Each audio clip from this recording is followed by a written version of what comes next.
When you arrive at the polling station, an election official will greet you and show you to a table where you will be asked for your identification.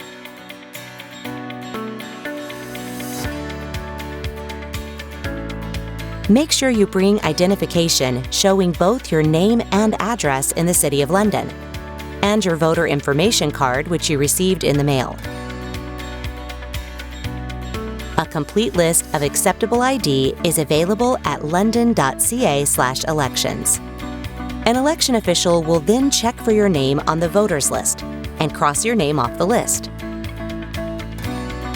If your name isn't on the voters list, no problem. An election official will help you complete a form, and then you'll be able to vote.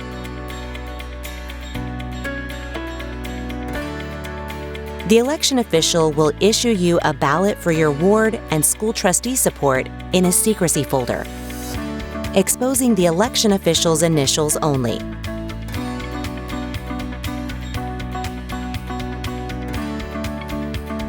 The election official will direct you to go behind the voting screen. Once you are behind the screen, read the instructions on your ballot. Mark your ballot by filling in the oval to the right of the candidate of your choice.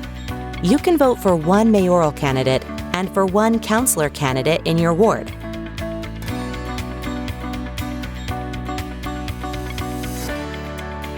If applicable for your ward, you can also choose to vote for the designated number of appropriate school board trustees. Once you are finished, place your marked ballot into the secrecy folder to keep others from seeing who you voted for. Bring your ballot in the secrecy folder over to the election official at the vote tabulator station, who will insert it face down into the tabulator. Once your ballot has been read and accepted by the tabulator, it will display a message saying you have successfully voted.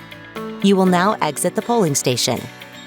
Remember, election workers are there to help you. If you need anything to make your voting experience easier, just ask.